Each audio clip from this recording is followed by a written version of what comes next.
बड़ी खबर का रुख करेंगे, जहां इंदौर में 4 जून को फिर से नया रिकॉर्ड बन सकता है। सबसे बड़ी जीत और सबसे ज्यादा नोटा दर्ज किए जाएंगे। तो बड़ी खबर इंदौर से। इंदौर में 15,60,000 से ज्यादा मतदाता हैं। मध्य प्रदेश की आर्थिक राजधानी है इंदौर।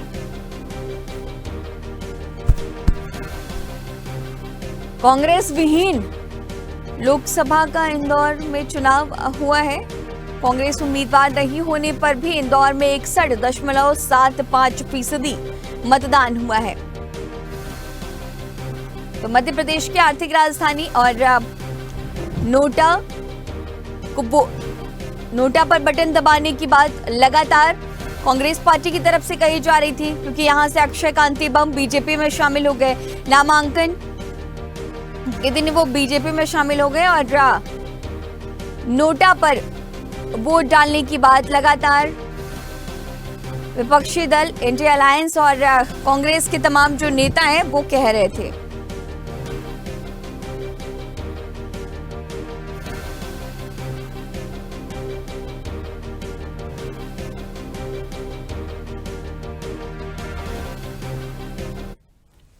इसी खबर पर तमाम जानकारी के साथ हमारे सहयोगी अनिरुद्ध हमारे साथ जुड़े हुए हैं। अनिरुद्ध, लगातार देखा जा रहा है कि इंदौर जो कि मध्य प्रदेश की आर्थिक राजधानी है, उसे लेकर के सियासत गरमाई हुई थी मध्य प्रदेश में। जब से अक्षय कांति बम ने बीजेपी का दामन थामा, तब से जो विपक्षी दल के नेता हैं हॉर्स ट्रेडिंग का आरोप लगा रहे थे, धमकी देकर के अपनी पार्टी में शामिल कराने का भी आरोप लगाते रहे हैं। लेकिन इन सब के बीच जो इंदौर की जनता है, 61% से ज्यादा यहाँ पर मतदान किया गया है। ऐसे में नोटा पर वोट डालने की कांग्रेस पार्टी की तरफ से कैंपेन्स भी चलाए गए। वहीं जो सत्ता दल है, बीजेपी है, वो ये बात कह रही थी कि आप अपने घर से बाहर निकलिए और अपने मताधिकार का प्रयोग करिए। क्या कुछ 4 जून को ऐसा लग रहा है, क्या कुछ तस्वीरें आने वाली वक्त में नजर आएंगी? क्योंकि इंदौर जो कि मध्य प्रदेश की आर्थिक राजधानी है, बड़ी संख्या में यहां पर मतदाता है। देखिए, जहां तक हम इंदौर की बात करें तो इंदौर पिछले कई वर्षों से रिकॉर्ड बनाने के लिए मशहूर है और स्वच्छता में नंबर 1 का रिकॉर्ड बनने के बाद न केवल मध्य प्रदेश में बल्कि देश भर में इंदौर की चर्चा होती है और क्लीनेस्ट सिटी के रूप में इंदौर प्रसिद्ध है। और आने जाने वाले लोगों को ग्राउंड रियलिटी में भी ये देखने को मिलता है कि स्वच्छता में नंबर 1 इंदौर है। मध्य प्रदेश का सबसे बड़ा शहर और मध्य प्रदेश की एक तरह से कही जाए तो आर्थिक राजधानी। तो इस बार जो लोकसभा के चौथे चरण में इंदौर में वोटिंग हुआ है और इंदौर इस बार जो 4 जून को मतगणना होगी, उसमें इंदौर 2 रिकॉर्ड बनाने जा रहा है। एक तो सबसे बड़ी जीत का रिकॉर्ड भी शायद इंदौर से ही होगा देश भर में, और इसके अलावा सर्वाधिक नोटा के इस्तेमाल का रिकॉर्ड भी इंदौर से ही बनेगा। इसके कई कारण हैं, उनमें सबसे बड़ा कारण है कि इंदौर में जो राजनीतिक घटनाक्रम हुआ, वहाँ पे कांग्रेस प्रत्याशी अक्षय बम ने अपना अचानक आखिरी दिन नामांकन वापस लिया और भारतीय जनता पार्टी ज्वाइन कर ली।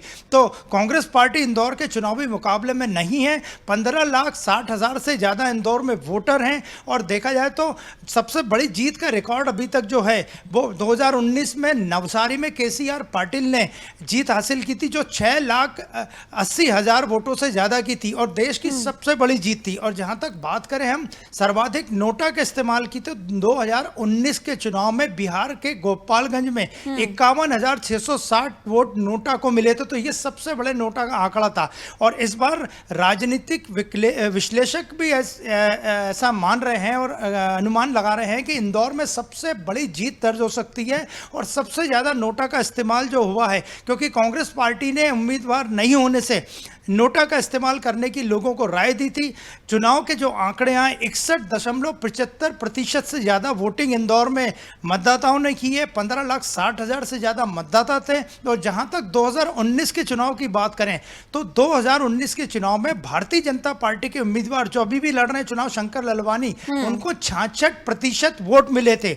और इसके अलावा बचे हुए जितने वोट थे वो अन्य और कांग्रेस पार्टी में थे। लेकिन कांग्रेस पार्टी के उम्मीदवार नहीं होने से इस बार भारतीय जनता पार्टी को उम्मीद है कि 15,60,000 से ज़्यादा जिन लोगों ने वोटिंग किया है और 61.75% वोटिंग हुआ है, उसमें 80% मतदान बीजेपी के फेवर में जाएगा। यानी बड़ा रोचक और दिलचस्प आंकड़े आएंगे और इंदौर फिर 2 रिकॉर्ड बनाने जा रहा है सबसे बड़ी जीत का, जो देश भर में होगी और सबसे ज़्यादा नोटा के इस्तेमाल का।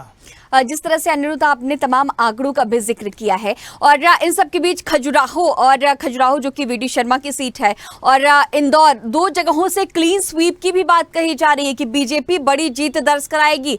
इन दोनों सीटों पर रिकॉर्ड कायम किया जाएगा क्योंकि इन जो विपक्षी दल की जो मुख्य विपक्षी पार्टी है वो इस से बाहर है इन दोनों सीटों से। ऐसे में क्या लग रहा है कि इस बार का जो चुनाव है कई मायनों में बहुत ज्यादा दिलचस्प और जो जब परिणाम आएंगे तो फिर से हम आरोप प्रत्यारोपों का दौर देख सकते हैं। देखिए, इन दोनों सीटों की बात करें तो जिस तरह सपा उम्मीदवार जो खजुराहो सीट से लड़ रही थी उनका नामांकन अवैध साबित हुआ और उन्हें चुनाव से बाहर होना पड़ा। तो खजुराहो से भी भारतीय जनता पार्टी एक तरफा चुनाव जीत रही है। और जहां तक बात करें इंदौर की, तो इंदौर की सीट शुरू से ही भारतीय जनता पार्टी का गढ़ रही है। कांग्रेस के उम्मीदवार यहाँ कई चुनाव लड़ते रहे, दशकों से लड़ रहे हैं, लेकिन वे जीत नहीं पा रहे हैं। तो दोनों सीटों पर भारतीय जनता पार्टी को जो मध्य प्रदेश की 29 लोकसभा सीटें उनमें खजुराहो और इंदौर सीट से क्लीन स्वीप मिल गई है। लेकिन आंकड़ों की बात करें तो इंदौर का आंकड़ा बड़ा रोचक निकल के आ रहा है, क्योंकि अगर सबसे बड़ी जीत 80% वोट भारतीय जनता पार्टी को 61% में से मिलते हैं तो सबसे बड़ी जीत दर्ज हो जाएगी, जो कि नवसारी में 2019 का रिकॉर्ड है, जहां केसीआर पाटिल ने 6,80,000 से ज़्यादा वोटों से चुनाव जीता था। और गोपालगंज में जो नोटा का इस्तेमाल हुआ था 51,660। तो ये आंकड़े शायद हो सकता है, और चुनावी जो राजनीति के विशेषज्ञ हैं वो पूरा अनुमान लगा रहे हैं कि ये दोनों रिकॉर्ड इस बार 4 जून को इंदौर तोड़ेगा। और सफाई में जिस तरह इंदौर नंबर 1 था, उस तरह इंदौर मध्य प्रदेश में वोटिंग में भी नंबर 1 बनेगा। और न केवल मध्य प्रदेश में बल्कि देश भर में, और देश भर में नोटा के इस्तेमाल में भी इंदौर नंबर 1 बनने की तैयारी कर रहा है। और अगर आंकड़े सही बैठते हैं तो गोपालगंज का रिकॉर्ड इस बार इंदौर तोड़ देगा। अनिरुद्ध, इंदौर का जो रिकॉर्ड है वो तो कायम होगा ही, और लेकिन अगर विपक्षी दल की बात करें तो जो प्रदेश अध्यक्ष जीतू पटवारी वो भी इंदौर से आते हैं। और मैनेजमेंट कहीं ना कहीं हम ये भी माने कि इंदौर का जो मैनेजमेंट था कांग्रेस का वो बेहतर नहीं हो पाया, क्योंकि विधानसभा चुनाव के जब परिणाम सामने आए थे तो राव सीट भी जीतू पटवारी हार गए, लेकिन फिर भी कांग्रेस ने युवा नेतृत्व पर अपना भरोसा दिखाया और जीतू पटवारी को कांग्रेस की कमान सौंप दी। और इस बार लोकसभा चुनाव में भी मैनेजमेंट जो कि उनका अपना खुद का क्षेत्र था वहां पर भी नहीं कर पाए।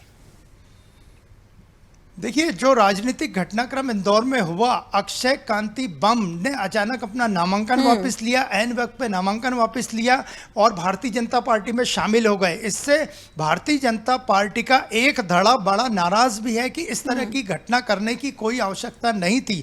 लेकिन जहां तक कांग्रेस की बात करें तो इंदौर लोकसभा की जितनी भी विधानसभा सीटें हैं सब पे भारतीय जनता पार्टी का कब्जा है। और इंदौर एक तरह से कहा जाए, जिस तरह भारतीय जनता पार्टी नारा लगाती है कि कांग्रेस मुक्त भारत का, उसी तरह कांग्रेस मुक्त इंदौर का नारा इंदौर के भारतीय जनता पार्टी के नेता लगाते हैं। तो यहाँ बड़ा रोचक चुनाव था और दिलचस्प चुनाव था। बसपा के प्रत्याशी सोलंकी यहाँ से मैदान में थे, वे इंडिया अलायंस में, लेकिन उनकी उपस्थिति ना के बराबर है। और 13 भारतीय जनता पार्टी के अलावा 13 अन्य उम्मीदवार हैं, कांग्रेस का उम्मीदवार वहाँ था नहीं।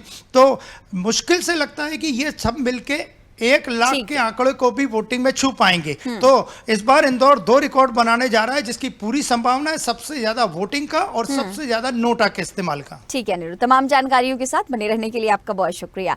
तो लोकसभा का इंदौर में कांग्रेस विहीन ये चुनाव हुआ था और इस बार बड़ा रिकॉर्ड 4 जून को देखने को मिलेगा। 61% से ज्यादा मतदान इंदौर सीट पर हुआ है।